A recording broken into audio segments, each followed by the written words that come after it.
Hola, buenos días. ¿Cómo les va?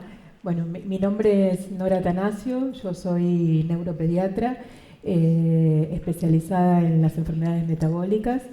Trabajo en el Hospital de Niños Pedro Elizalde, la ex Casa Cuna, y en el laboratorio del doctor Chamoles, que es un laboratorio que se dedica al estudio de las enfermedades metabólicas. Eh, Básicamente la idea es poder hablar de una guía integral para el cuidado de las personas que tienen leucodistrofia. Esto es una tarea compleja, las leucodistrofias, ustedes saben mejor que nadie, que son enfermedades muy complejas, lo que implica que el cuidado es complejo, ¿sí? El objetivo fundamental es poder cuidar la vida, prolongar la vida y mejorar la calidad de las personas que tienen leucodistrofia. Solo a modo de introducción, porque hoy se va a hablar bastante de leucodistrofia, pero ¿qué son las leucodistrofias? ¿Sí? Ustedes ya saben que son trastornos hereditarios que afectan más que nada a niños, pero también hay adultos afectados por leucodistrofias de inicio más tardío, y en la mayoría se conoce la causa genética. Muchos saben que hay leucodistrofias con nombre y apellido, pero hay otras que no. En ese caso, las leucodistrofias se llaman indeterminadas o no específicas, es decir, las personas tienen todos los síntomas, pero no encontramos ese cambio a nivel genético, ¿sí? No por ahora, quizás más adelante se encuentre, pero esto pasa y no deja de ser una leucodistrofia y de tener la evolución de una leucodistrofia. ¿Qué pasa en una leucodistrofia? Básicamente existe una lesión en la mielina. La mielina es esa capa, ¿sí? Una capa de grasita que recubre todos los nervios, todos los axones, que son estas prolongaciones que tienen las neuronas. Esta capa de mielina permite la transmisión, ¿sí? Permite que las neuronas hagan sinapsis y transmitan información. Cuando el conjunto de las fibras que tienen mielina, ¿sí? Constituyen lo que se llama la sustancia blanca. Entonces acá vemos una resonancia. Ahí. Vemos una resonancia que seguramente todos están familiarizados con esto. Esto es un corte coronal, es decir, un corte así, ¿sí? En el cual la sustancia blanca la vemos por dentro, ¿sí? Y por fuera lo que tenemos, o sea, esto más oscurito, es sustancia gris. Es decir, acá en la sustancia gris están estos cuerpos de las neuronas. Y todos los axones, es decir, los cablecitos, ¿sí? Se juntan y pasan formando lo que se llama la sustancia blanca, ¿sí? Ese es el daño que tenemos en las leucodistrofias. ¿Qué pasa cuando se daña la mielina? Como les dije recién, la mielina y estas fibras son las que permiten que el cerebro mande la información para realizar en realidad casi todas las acciones y sobre todo lo que tiene que ver con los movimientos en el cuerpo, ¿sí? Entonces, perdón, acá. Nosotros empieza el cerebro a través de la corteza, envía la información que va a ir bajando, ¿sí? A través de la médula, haciendo con sinapsis en interneuronas para llegar a los efectores, que son principalmente los músculos.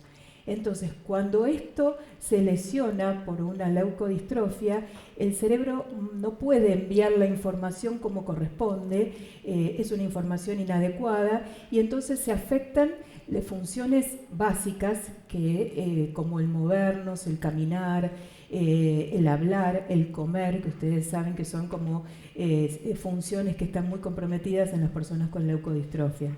Si bien las leucodistrofias, hay muchos tipos de leucodistrofias, todas tienen síntomas comunes, ¿sí? Algunas se diferencian de algunos síntomas, pero en general hay síntomas comunes que son de los que vamos a hablar hoy, ¿sí? Todos estos síntomas, por supuesto, son más graves en los niños. Cuando una leucodistrofia inicia precozmente, los síntomas suelen ser mucho más graves porque obviamente afecta a un sistema nervioso en desarrollo, ¿no es cierto? En los adultos los síntomas son más leves. ¿Y cuál es uno de los síntomas más importantes o más frecuentes en realidad, pero que comprometen mucho la calidad de vida? Es la afectación del tono muscular. Ustedes saben que el tono es esa tensión que tiene el músculo durante el reposo o durante una actividad pasiva. Entonces ese tono puede estar disminuido, lo que se llama una hipotonía. Puede haber un aumento, que es una hipertonía, que la forma de hipertonía más frecuente que vemos en las leucodistrofias es la espasticidad. O puede haber otra forma, otra alteración que se llama distonía, que después vamos a ver. En general existe una combinación, ¿sí?, de estos síntomas. A veces en un mismo paciente vemos que, por ejemplo, tiene una hipotonía en el tronco, ¿sí?, pero con una hipertonía en miembros.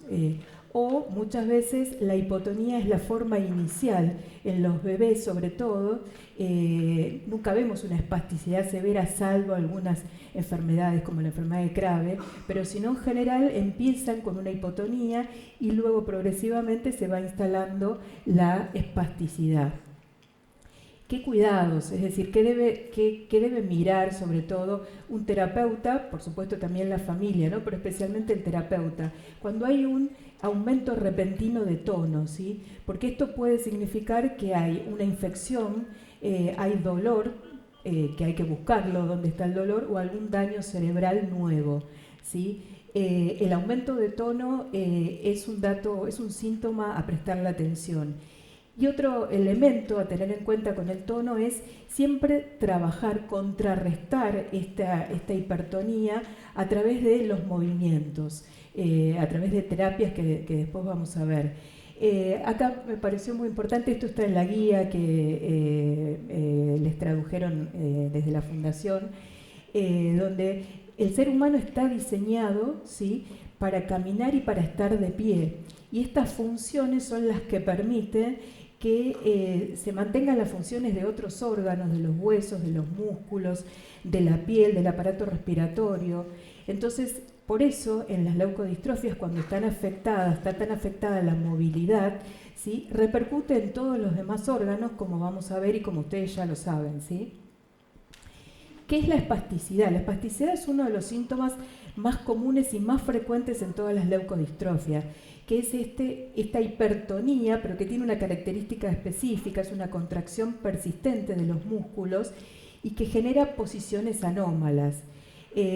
Simplemente como para refrescar un poquito y tener una idea de por qué nos pasa esto, en la espasticidad se afecta un conjunto de vías, un sistema que se llama la vía piramidal, que es una vía que se inicia a nivel acá, en el lóbulo frontal, en la corteza, y como ven se forman un montón de haces que van descendiendo, ¿sí?, y van haciendo, como les comenté antes, sinapsis con las interneuronas y van dando la información, ¿sí?, en los distintos lados o aspectos en el cuerpo hasta llegar al efector, que son los músculos.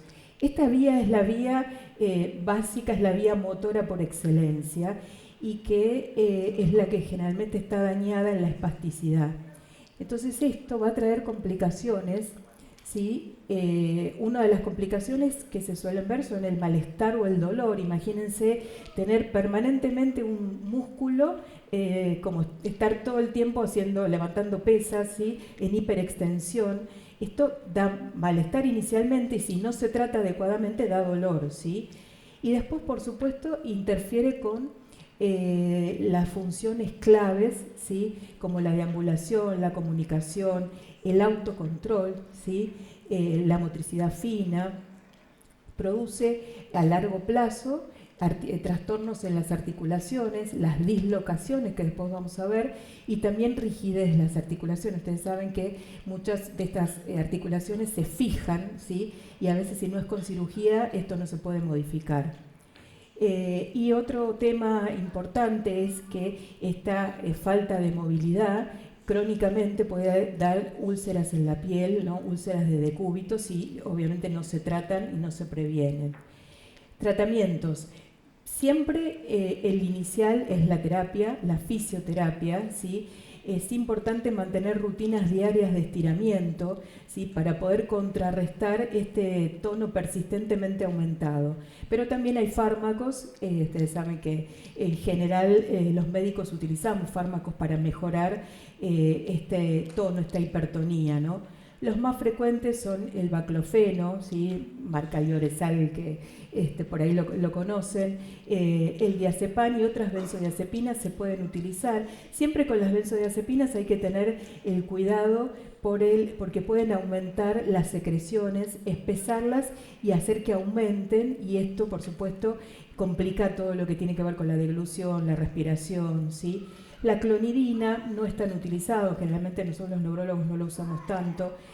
La toxina botulínica, ustedes saben que la toxina se utiliza mucho sobre todo para la espasticidad más localizada, ¿sí? Hay otra forma de dar el baclofeno, que es la bomba de baclofeno, que es introducir baclofeno directamente a nivel del líquido que rodea la médula. O sea, esto es una acción directa que a veces es más eficaz que dar el baclofeno por vía oral, o sea, el comprimido, pero bueno, no nos olvidemos que la bomba de baclofeno implica una cirugía, ¿sí? Es decir, hay que colocar el dispositivo y con todos los riesgos que implica una cirugía. Y otro tratamiento poco utilizado, pero bueno, que deben saber que existe, porque en algunas circunstancias se los pueden plantear, es la rizotomía dorsal selectiva, que es desconectar las raíces nerviosas del área que están produciendo espasticidad.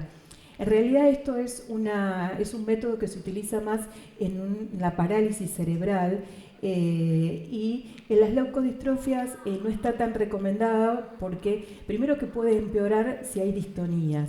Y aparte que en general, como son enfermedades progresivas, en realidad por ahí uno está como emparchando, ¿sí? Un síntoma y no logra más que eso, ¿sí?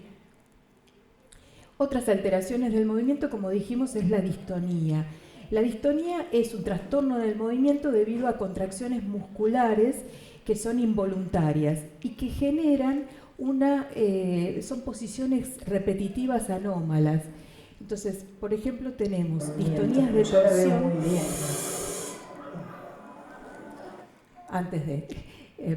Tenemos distonías de torsión donde vemos, por ejemplo, arriba, ¿sí? A la izquierda, era un video, pero lo importante era que vean que la torsión puede ser generalizada, ¿sí? Este bebé tiene una torsión de tronco. Esto es dinámico, o sea, si yo pusiera el video, en realidad él después vuelve, porque no es un opistoto, no es esa tendencia fija, sino que se tuerce y vuelve, ¿sí? Y la otra distonía que tenemos al lado es focal, ¿sí? De la mano, o sea, las distonías pueden ser focales, puede haber globales, y acá la idea es ver...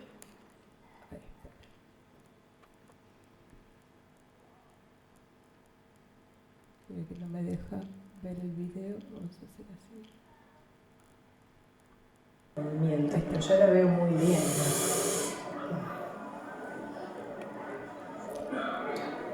Acá se observan, mira, vale, hay una hipertonía global.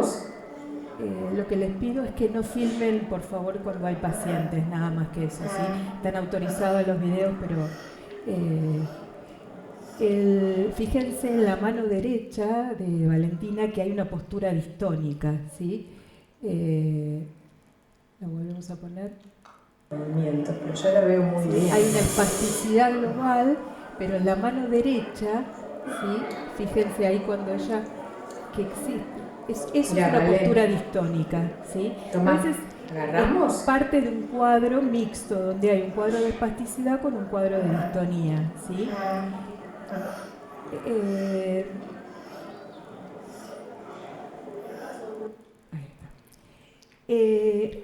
Existen otros trastornos del movimiento como la corea o el temblor. La corea es un movimiento más rítmico, poco frecuente, pero se puede ver en las leucodistrofias. El tratamiento de las distonías para los neurólogos es como un desafío. La verdad que es uno de los trastornos del movimiento más difíciles de tratar. pero bueno, por supuesto hay que hacerlo desde la terapia. Y en cuanto a la medicación, podemos usar el triaxifenidilo, que es el Lartane, ¿sí? Que es una medicación bastante eficaz, pero bueno, como es un anticolinérgico, lo que hace es producir constipación o estreñimiento y también retención urinaria. Por eso a veces la dosis está limitada por estos efectos. Podemos utilizar levodopa o tetrabenazina, que son agonistas dopaminérgicos. Nunca combinarlos, o sea, nunca darlos en forma junta, la tetrabenazina con la levodopa, porque pueden dar algo que se llama un síndrome neuroléptico maligno, que es una situación muy grave donde aumenta mucho la temperatura y es una situación que puede ser fatal. El baclofeno se puede utilizar, las benzodiazepinas también, con el cuidado que habíamos hablado antes, y en las distonías de torsión focalizadas, la toxina botulínica también se puede utilizar. ¿Qué pasa a nivel esquelético? Obviamente la falta de movilidad, la menor exposición al sol que a veces hay en las personas con leucodistrofia o por déficit nutricional, obviamente se afecta la salud ósea. Entonces baja la masa ósea, baja la densidad ósea y esto predispone a fracturas, ¿sí? Hay algunas leucodistrofias que tienen como una mayor predisposición a trastornos óseos, por ejemplo la Vanishing White Matter, algunas relacionadas con genes como el POL3 o ARS2, que son variantes genéticas distintas porque tienen mayor predisposición a trastornos óseos. Y lo que sí hay que tener en cuenta, ustedes saben que muchos pacientes con leucodistrofia tienen asociada una epilepsia y están en tratamiento con algunos antiepilépticos que pueden modificar los niveles de la vitamina D. Estos son el fenobarbital, la fenitoína, ¿sí? El ácido valproico, la carbamazepina, que son de los antiepilépticos más utilizados, ¿sí? ¿Cómo cuidar la salud ósea? Básicamente actividad física, o sea, cuando uno habla de actividad física es la indicada para, por supuesto, para cada persona, el movimiento, ¿sí? Mantener la fuerza muscular y sobre todo la contracción de los músculos alrededor del hueso con soporte de peso activo mejora la calidad. Esto es movimiento con peso, como si fuera levantar peso. Esto está comprobado que mejora la salud ósea porque aumenta la producción ósea. Se recomienda incluso en las mujeres menopáusicas que tienen osteopenia el levantamiento de pesas porque mejora la salud ósea, ¿sí? Esto, por supuesto, siempre teniendo en cuenta cada persona, porque lo primero que uno tiene que evaluar es que no haya dolor. Si una actividad de estas da dolor, obviamente no sirve, ¿no? Como nos pasa a cualquiera si hacemos una actividad que nos duele.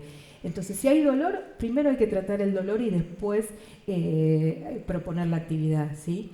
Y, por supuesto, suplementación adecuada de calcio y vitamina D si lo necesitara.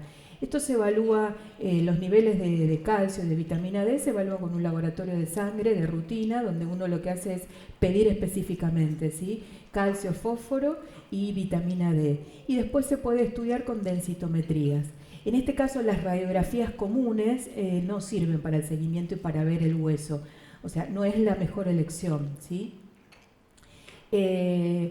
Otros trastornos muy frecuentes son la escoliosis. El 70% de los pacientes con leucodistrofia tienen escoliosis y el 89% desarrollan luxación de cadera. La luxación de cadera es cuando el hueso se sale de la articulación, ¿sí? Es la dislocación o luxación. Esto obviamente no es agudo, esto se va produciendo de forma progresiva, ¿sí? Y generalmente antes de que haya una luxación va a haber una subluxación. En la subluxación la articulación está más floja, el hueso sale y entra. En cambio, en la luxación el hueso está fuera ya directamente de la cadera, ¿sí? Y la escoliosis, tanto la escoliosis como la luxación traen complicaciones. Las escoliosis severas traen problemas respiratorios y las luxaciones de cadera, lo principal es el dolor, ¿sí? Cuidados, esto se previene, la verdad que son situaciones bastante prevenibles. Hay que evaluar la cadera y la columna vertebral. Digamos, no hay no está estipulado exactamente cada cuánto, pero la verdad es que se recomienda que en cada control, cada 3 meses que haga el médico especialista, puede ser el pediatra, evalúe la columna y evalúe las caderas. Se pueden hacer radiografías cada 6 meses y en los niños a partir de los 2 años, cuando ya hay trastornos de espasticidad, se debe empezar a controlar, por supuesto, las caderas y la columna vertebral.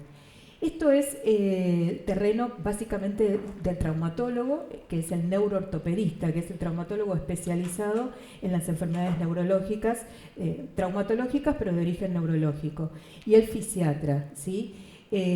Existen un montón de formas de tratar con valvas, con aparatos ortopédicos, las sillas posturales. Es muy importante la postura de los chicos, sobre todo cuando están sentados, porque si están sentados todos doblados, es decir, sin una rectitud, eso obviamente perjudica la columna, ¿sí? Por supuesto, esto tiene un tratamiento quirúrgico, la escoliosis se puede operar. La verdad es que la cirugía de escoliosis es un planteo multidisciplinario, tiene que haber consenso de la familia, de los médicos, porque son cirugías complejas, ¿sí? Establecer a qué edad se va a hacer, porque obviamente son patologías progresivas, entonces esto hay que determinarlo. Y nunca antes de los 6 años, generalmente se hace mayores de 6 años, ¿sí?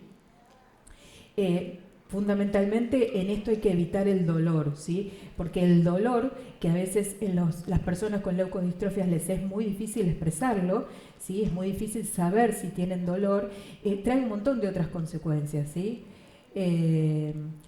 ¿Cuáles son las barreras que tiene en la deambulación una persona con leucodistrofias? Un poco ya estuvimos hablando, la espasticidad, la debilidad, la rigidez, sobre todo la rigidez de las articulaciones, el dolor, ¿sí? Lesiones, sobre todo por ahí lesiones en la piel, ¿sí?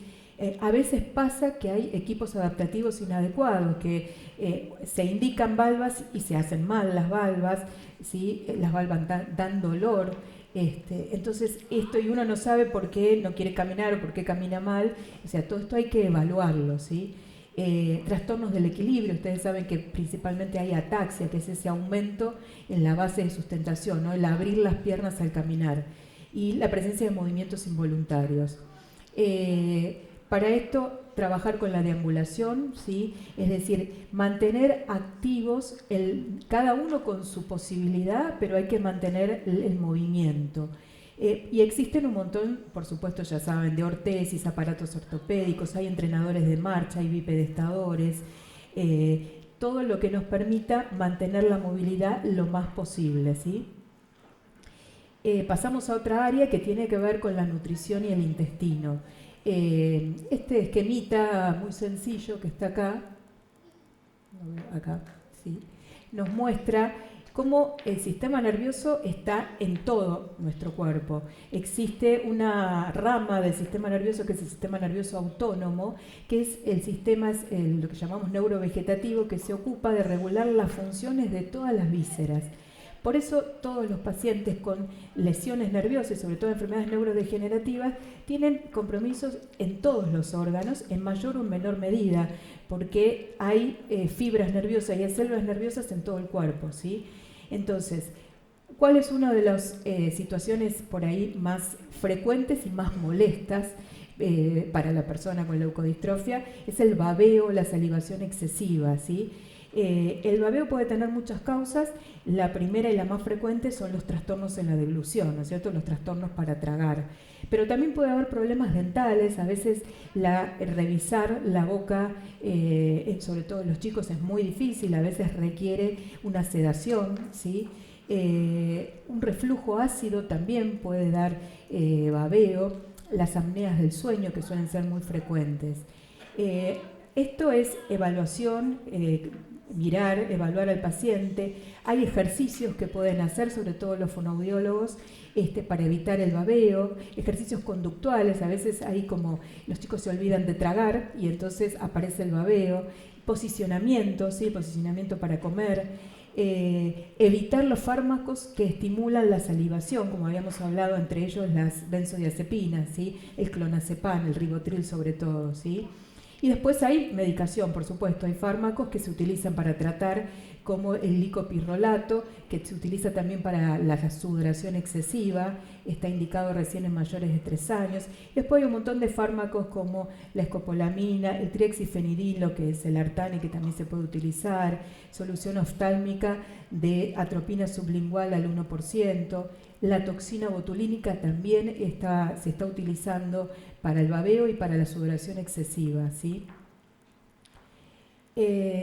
Es muy importante la salud intestinal y la nutrición, ¿sí?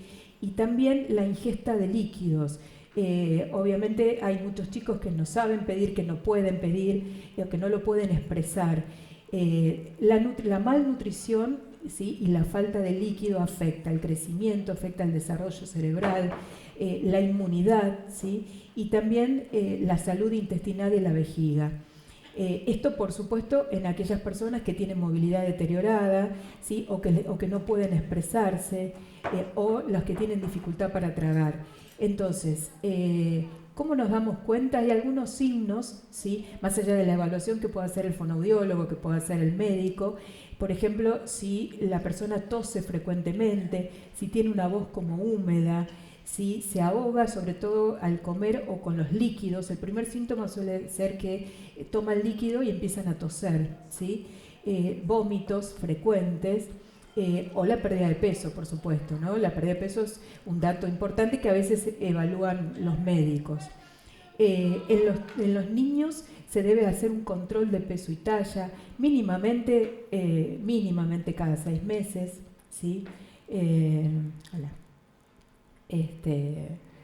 Tranquilo. Pero bueno, y cada 6 meses tiene que haber un control de peso y de talla en los niños. La deglución la puede evaluar el fonoaudiólogo, la fonoaudióloga especializada en deglución, pero bueno, si quedan dudas hay que hacer un estudio que es la videodeglución, que es la videofluoroscopía, en donde se pasa una sustancia que permite evaluar todos los tiempos deglutorios, ¿sí? Muchas veces pasa que no hay un trastorno claro deglutorio, pero hay desnutrición, y entonces la persona no puede subir de peso, entonces se indica una sonda nasogástrica. Sonda nasogástrica suele ser molesta inicialmente, a veces puede dar un poco de irritabilidad en la zona, pero después es bien tolerada y a veces permite pasar, por ejemplo, la leche o dar una suplementación de leche o pasar la medicación. Nos pasa muchas veces que chicos que no responden a la medicación antiepiléptica y en realidad es porque no está recibiendo bien por algún trastorno deglutorio y por la sonda empiezan a responder, ¿sí? Ahora, ¿qué pasa si hay un verdadero trastorno deglutorio y se plantea la colocación de un tubo o una gastrostomía, un tubo G, una gastrostomía? El planteo de la gastrostomía generalmente es difícil para el médico y difícil para las familias, porque en realidad es como sinónimo de progresión de la enfermedad y bueno, llegué a un punto donde no retrocedo. La verdad que no siempre es así. A veces se puede seguir alimentando con ciertos alimentos por boca, a pesar de tener una gastrostomía, pero la gastrostomía, ¿cuándo está indicada? Cuando hay riesgos de asfixia, cuando hay dificultades para tragar o beber líquidos, o cuando hay una desnutrición, ¿no? Hay un insuficiente aumento de peso o desnutrición. Beneficios, la verdad, tiene muchos. Mejora, por supuesto, la nutrición, evita deshidrataciones, permite administrar mucho mejor la medicación y disminuye algo importante que es el riesgo de neumonía, que después vamos a ver. Tiene algunas complicaciones, muchas veces los chicos pierden el apetito, ¿sí? Puede dar náuseas, pero esto es inicialmente. Y la complicación más frecuente es la irritación alrededor del tubo, en la piel, a veces se forman como un tejido granulado. Todo es tratable, es molesto, pero esto es totalmente reversible, ¿sí? Ustedes saben que cuando se hace una gastrostomía, generalmente, esto planteado por el equipo de gastroenterología, se plantea asociar con otro tipo de cirugía, que es la funduplicatura de Nissen, que es hacer un pliegue en el estómago cuando existe reflujo gastroesofágico. Es decir, cuando se va a hacer una gastrostomía, Uno tiene que evaluar si aparte hay un reflujo gastroesofágico para poder hacer las dos cirugías juntas, ¿sí? También existe otro tubo que se coloca directamente al intestino, que es el tubo J. La verdad que no hay una evidencia científica si es mejor uno que otro. La verdad es que cada persona tiene que ser evaluada en forma individual, como pasa con todo, ¿no? Para determinar cuál es la mejor indicación, ¿sí? Les decía recién el reflujo. El reflujo gastroesofágico es muy frecuente en las personas con leucodistrofia, ¿sí? Y trae muchas consecuencias, aunque parezca algo es benigno, pero trae trastornos del sueño, trae trastornos en la alimentación, puede traer vómitos, trastornos respiratorios. ¿Cuál es el riesgo mayor que tiene un reflujo? La aspiración, ¿sí? ¿Y cuándo hay riesgo de aspiración? Yo acá les puse dos esquemitas donde vemos el tubo digestivo y el árbol bronquial. Ustedes ven acá arriba, ¿sí? Hay una tapita o la porción superior de la tráquea que se llama carina. Entonces, cuando un reflujo puede pasar a vías respiratorias, estos dos tubos están pegaditos, están superpuestos. Entonces, en un reflujo gastroesofágico, cuando el reflujo es tan alto que supera el nivel de la carina, lo que van a leer por ahí o van a escuchar que dice tiene un reflujo supracarinal, es cuando hay riesgo de que el alimento o que el líquido pase a las vías respiratorias, y eso se llama aspiración, ¿sí? Y la aspiración trae complicaciones graves, más allá que puede ser una situación aguda, difícil, trae complicaciones a largo plazo que son las neumonías, ¿sí? Entonces, los reflujos se estudian, se puede hacer una seriada de esófago gastroduodenal, pero el estudio de elección es la pH-metría, ¿sí?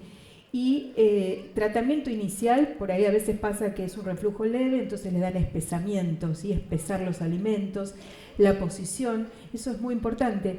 Por supuesto, nunca ni un bebé debe comer acostado, ¿sí? La posición en el momento de la alimentación es muy importante. Y hay fármacos, esto es de índole de la gastroenterología. Ustedes saben que hay fármacos que inhiben la producción de ácido, y hay otros prokinéticos, se llaman, que aumentan el vaciamiento gástrico, ¿sí? ¿Qué pasa con el intestino? En general, el tracto gastrointestinal tiene muchas células nerviosas, por eso en las enfermedades neurodegenerativas lo que vemos frecuentemente es la constipación, o lo que llamamos el estreñimiento, ¿sí? Que obviamente esto tiene muchas causas, pero sobre todo porque disminuye la motilidad intestinal, ¿sí? Pero aparte de esto, por supuesto, hay medicaciones que también producen constipación, muchos de los que les nombré, que son anticolinérgicos, ¿sí? El triexifenidilo, producen constipación, ¿sí? O retención urinaria también. Entonces, pero la constipación se puede prevenir a través de la alimentación, ¿sí? Alimentación con alimentos con fibras. La hidratación es fundamental. Muchos chicos no piden, no pueden, entonces es importante para que la familia, que el terapeuta, que el acompañante terapéutico tenga en cuenta esto y ofrezca líquidos, ¿sí? La logística de ir al baño, ¿sí? Esto es trabajo básicamente de los cuidadores, ¿sí? Un equipamiento adaptativo para ir al baño correcto, ropa correcta, porque parece una pavada, pero no lo es, ¿sí? Y después, por supuesto, como todo, hay fármacos, hay medicaciones que solemos dar. Uno de ellos, y la más indicada por la gente de gastroenterología, es el polietilenglicol, ¿sí? Que es el Varex, que aumenta la cantidad de líquido del agua dentro del intestino, y esto favorece la defecación. Pero después está la lactulosa. Los enemas están indicados sobre todo en pacientes con movilidad reducida, por ahí no es lo más indicado, pero se puede utilizar sobre todo en situaciones de urgencia. Y los laxantes, ¿sí? Yo les dije constipación, estreñimiento. ¿Cuándo hablamos? ¿Cuándo una persona es constipada? No está muy claro, pero bueno, en las guías lo que hablan es que no se puede estar más de 3 días sin hacer caca, ¿sí? Entonces, esto es tomado como indicio de constipación, ¿sí? ¿Qué pasa a nivel urinario? La disfunción urinaria suele ser muy frecuente, incontinencia, molestias al orinar, urgencia para orinar, ¿sí?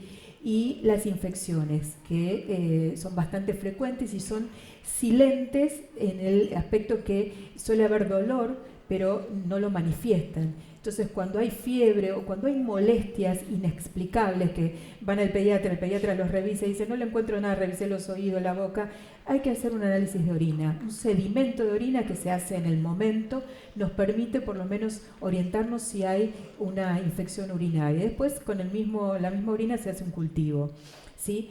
Hay algunas enfermedades como el síndrome de Cardi-Gutiérrez que puede cursar con una pielonefritis, que es una inflamación a nivel de los riñones. La vesícula no suele afectarse salvo en la leucodistrofia metacromática, ¿sí? Donde más del 50% de los pacientes tienen compromiso de la vesícula biliar, donde hay una pared engrosada y pólipos. Cuando los pólipos miden menos de 5 milímetros se controlan anualmente, cuando miden más es indicación de cirugía, ¿sí? También en la xantomatosis cerebrotendinosa, que es una forma de leucodistrofia muy poco frecuente, puede haber compromiso, puede haber cálculos, ¿sí? El signo en esto, ¿cuál es el síntoma? Es el dolor, ¿sí? Se estudia con ecografía abdominal, una ecografía sencilla puede mostrarnos la vesícula, a veces se necesita una tomografía. ¿Qué pasa a nivel respiratorio? Un poco estuvimos hablando. El mayor riesgo es la aspiración, ¿sí? La aspiración, como les dije antes, puede mostrarnos síntomas como tos durante las comidas, ¿sí? Esto que les decía, tomar líquido y que empiecen a toser. El babeo es un síntoma, puede ser un síntoma de aspiración, los ronquidos, ¿sí? Apneas del sueño y de la vigilia, somnolencia, ¿sí? Esa somnolencia persistente, descartando que no haya una medicación nueva, a veces puede ser porque hay apneas nocturnas por reflujo, ¿sí? Después, la debilidad en los flexores del cuello también es un signo de aspiración, ¿sí? Y la aspiración, por supuesto, el mayor riesgo que tiene es producir neumonías, que son una de las causas más frecuentes de hospitalización. Son potencialmente mortales las neumonías, pero son totalmente prevenibles, ¿sí? Hay algunas enfermedades, como la leucodistrofia, que por compromiso nervioso, por neuropatía periférica, dan insuficiencia respiratoria, o en la enfermedad de Alexander, que es por compromiso del bulbo respiratorio, ¿sí? Un poco esto lo venimos hablando, el fonoaudiólogo puede evaluar, ¿sí? La deglución, el neumonólogo también tiene que evaluar si hay trastornos respiratorios, el otorrinolaringólogo, ¿sí? El ortopedista, ¿por qué? Porque la escoliosis severa es causa de trastornos respiratorios, ¿sí? Entonces, porque obviamente el tórax se modifica y entonces los pulmones no pueden expandirse como deberían hacerlo, ¿sí? Hay estrategias integrales, es muy importante prevenir las infecciones, para lo cual las vacunas, sobre todo la vacuna antigripal, la vacuna antineumocóxica, se deben dar, ¿sí? La alimentación, los cambios de posición, ¿sí? Ustedes saben que es muy importante, o sea, nosotros normalmente nos movemos, estamos totalmente activos, entonces cuando las personas con leucodistrofia no se pueden mover, hay que moverlas, ¿sí? Pasivamente hay que hacerlo. El lavado de manos para los cuidadores y evitar el contacto con personas enfermas. Esto es medio antipático, pero sirve, ¿sí? Es decir, si hay personas enfermas, la verdad es que primero hay que cuidarlos a los chicos, no solo a los chicos, a las personas que tienen leucodistrofia. Se utiliza una medicación que se llama palivizumab, que es un anticuerpo monoclonal que uno lo puede dar para prevenir infecciones por el virus sincicial respiratorio. Realmente los anticuerpos son caros, pero se puede utilizar. Y por supuesto la fisioterapia respiratoria, ¿no es cierto? La kinesio respiratoria, que es fundamental. Otra área afectada, esto es bastante largo, estoy yendo rápido porque sé que el tiempo apura. La comunicación, mantener la comunicación entre la persona afectada y la familia o los cuidadores es uno de los objetivos más importantes, pero poco apreciados, de una estrategia de atención integral. Es fundamental poder comunicarse como sea, ¿sí? Cada uno le va a encontrar la forma de comunicarse. Hay dos aspectos más importantes en la comunicación como lesiones. Uno es la disartria, que es ese trastorno motor, ¿sí? Trastorno del habla, en donde está alterada la fuerza del habla, el alcance, la firmeza, el tono, ¿sí? Tiene que ver con el área motora del lenguaje. Y lo otro es la apraxia. La apraxia es el trastorno en el comando, o sea, en la programación del habla, ¿sí? O sea, acá no es motor, sino que es una programación más superior, digamos, ¿sí? ¿Qué pasa? Obviamente todo esto lleva a un lenguaje poco entendible y a un aislamiento social. Esto es terreno de la fonoaudiología, especialmente la fonoaudiología dedicada al área del lenguaje. Ustedes saben que hay foniatras que se dedican más a lo que implica trastornos vocales, lo que llaman dislalias. La verdad es que en las enfermedades neurodegenerativas se necesitan fonoaudiólogas que estén especializadas en lenguaje, ¿sí? Como fonoaudiólogas que estén especializadas en deglución. O sea, hay distintas especialidades dentro de la fonoaudiología. Y bueno, y después sepan que hay, igual ahora en la guía que les dieron desde la fundación está, pero hay distintos sistemas, hay aumentativos, hay formas de aumentar, digamos, la expresión de forma no convencional, ¿no es cierto?, aplicada a cada persona, ¿sí? Las convulsiones. Ustedes saben que casi un 50% de las personas que tienen leucodistrofia presentan convulsiones, ¿sí? Hay algunas que una persona tenga convulsión no significa que es una leucodistrofia, ¿sí? Hay algunas leucodistrofias en las cuales sí el inicio puede ser las convulsiones como la del Alexander, o algunas en las que hay epilepsia como parte de la enfermedad en forma constante, como son la enfermedad de Krabbe, la Aicardi-Goutieres, enfermedades peroxisomales, la cialidosis, ¿sí? Pero generalmente las convulsiones aparecen en el transcurso de una enfermedad leucodistrófica, ¿sí? Pero también hay síntomas que remedan, o sea, que confunden con convulsiones. Por ejemplo, el reflujo gastroesofágico en los bebés produce un síndrome que se llama Sandifer, que es cuando el bebé tiene un reflujo gastroesofágico, hace una hiperextensión de la cabeza, ¿sí?, hacia atrás, porque libera la vía aérea de esta forma, porque el reflujo le produce como una apnea. Entonces, para liberar la vía aérea, tira la cabeza para atrás, hace una hiperextensión con una palidez o a veces una cianosis, y se le pone la boca azul, y eso parece una convulsión, ¿sí? Y no es una convulsión, es un reflujo gastroesofágico. Lo vemos más que nada en los bebés. Hay trastornos del movimiento que confunden. Muchos chicos con espasticidad severa a veces ante un dolor o ante un estímulo reaccionan con una hipertonía, ¿sí? Y nosotros en esa situación siempre les decimos filmalo, ¿sí? Ahora que tenemos celulares y que está... Entonces, por favor, le decimos filmalo y mandámelo. Y porque a veces nos damos cuenta que, o sea, el interrogatorio es muy importante para saber si es una convulsión. Ustedes saben que la convulsión no hay ningún estímulo, habitualmente aparece de golpe, ¿sí? Suele acompañarse de coloración azulada de los labios o de todo el cuerpo, se quedan sin respirar un ratito, o sea que eso hay una apnea, pero es secundaria a esta convulsión, y suele tener después lo que llamamos un posictal, que es ese sueño prolongado, que entran en un sueño profundo. Eso es muy característico de una convulsión y que no va a pasar en otras situaciones como en un reflujo, ¿sí? Las hipoglucemias pueden confundir, o sea, una hipoglucemia puede ser causa de una convulsión, pero cuando uno tiene una baja de azúcar, también tiene una sudoración, una palidez y hasta puede haber un desmayo, ¿sí? Y los desmayos también remedan una convulsión. ¿A qué llamamos epilepsia?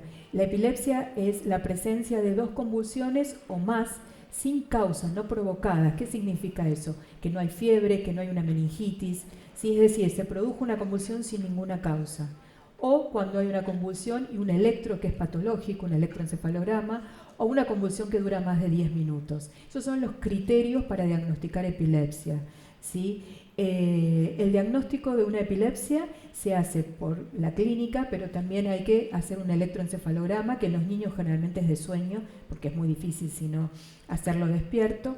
Y cuando uno tiene dudas si hay una convulsión o quiere tipificar, el estudio que se elige es la videoelectroencefalografía, que es un electroencefalograma monitoreado, ¿sí? Para lo cual hay que internarlo 1 o 2 días, y mientras se está haciendo el electroencefalograma se está filmando. Entonces, con eso, ¿qué hacemos? Vemos si en el momento que tiene el episodio, que nosotros no sabemos, que queremos ver, si en ese momento en el registro del electroencefalograma aparecen descargas, es una convulsión. Si no aparece, es otro tipo de movimiento, ¿sí? Es no epiléptico. Por supuesto, la epilepsia se trata. No hay evidencia de que sirva instaurar un tratamiento si no hay convulsiones. Las medicaciones que usamos para epilepsia no previenen la epilepsia. Les digo porque esto es algo que pasa frecuentemente. O sea, si no hay convulsiones, no hay indicación de medicación, ¿sí? Sí, cuando empiezan las convulsiones, es decir, no vamos a prevenir, porque por ahí a veces nos plantean, bueno, si va a tener una epilepsia, ¿podemos empezar antes un tratamiento? La verdad es que no, ¿sí? El tratamiento se instaura cuando hay convulsiones. Hay un montón de medicaciones antiepilépticas, no es importante nombrarlas, hay muchas, cada una se utiliza de acuerdo al tipo de epilepsia y el tipo de crisis. Sí, saber que en el episodio agudo se puede utilizar el diazepam rectal, ¿sí? O el midazolam, que se utiliza mucho ahora, ya sea por vía oral o vía intranasal, ¿sí? Esto es en las situaciones agudas. Otras consideraciones en neurología, los trastornos que hay de conducta. Muchas de las leucodistrofias tienen trastornos neurocognitivos, ¿sí? Hay evolución, hay pérdida muchas veces de la cognición. En los adultos, sobre todo, hay demencia. ¿Qué es la demencia? Es la pérdida de las funciones superiores mentales, ¿sí? Y hay trastornos psiquiátricos. En las leucodistrofias del adulto, muchos inician con trastornos psiquiátricos, con psicosis, que inicialmente es el único síntoma, y a medida que pasan los años se instauran los problemas motores, sobre todo, ¿sí? La hiperactividad, la falta de atención son síntomas frecuentes. El tratamiento, no hay estudios clínicos controlados, digamos, de estos trastornos en pacientes con leucodistrofia, pero hay una recomendación de utilizar como primera elección en la neuroirritabilidad la gabapentina, pero también se utiliza la pregabalina, puede utilizarse el topiramato, que son drogas antiepilépticas, antidepresivos tricíclicos, el ácido valproico. El ácido valproico, aparte de ser un antiepiléptico, es un modulador de la conducta, ¿sí? Entonces se puede utilizar en ese aspecto también. Y las benzodiazepinas, un poco con los reparos que hablamos antes. Hay 2 leucodistrofias, la metacromática y la enfermedad de Krabbe, que aparte tienen compromiso de los nervios periféricos. Esto se llama neuropatía periférica y eso da dolor de tipo neuropático. El dolor neuropático es un dolor quemante, urente, un dolor muy distinto y que se trata en forma distinta, es decir, no va a calmar con ningún analgésico común, ¿sí? Acá se utilizan drogas antiepilépticas generalmente para el tratamiento, o se utiliza también la pregabalina o la gabapentina. Rápidamente les cuento, por supuesto hay complicaciones endocrinológicas. La más importante en los pacientes con adrenoleucodistrofia es la insuficiencia suprarrenal, ¿sí? La insuficiencia suprarrenal tiene síntomas típicos, característicos, como es malestar general, fatiga, puede haber diarreas, presión baja, pérdida de peso, vómitos, bajo de sodio en la sangre, hiponatremia, trastornos del crecimiento. Y cuando hay una insuficiencia suprarrenal, que a veces el primer diagnóstico es insuficiencia suprarrenal, obviamente se debe estudiar si existe o no, si hay o no una adrenoleucodistrofia. La insuficiencia suprarrenal se estudia a través de un dosaje de una hormona que es la CTH y del cortisol. Y bueno, la adrenoleucodistrofia ya saben que hay que dosar ácidos grasos de cadena muy larga en sangre, ¿sí? Cuando se instaura la insuficiencia suprarrenal, generalmente es crónica y hay que sí o sí poner un tratamiento con corticoides en forma diaria. Siempre que hay tratamientos con corticoides crónicos, ¿sí? Se debe aumentar la dosis en situaciones de estrés, ¿sí? Que son cirugías o enfermedades, en esos casos hay que aumentar. Esto lo maneja un endocrinólogo. Y después hay algunas leucodistrofias que tienen insuficiencia ovárica, como la Vanishing White Matter, ¿sí?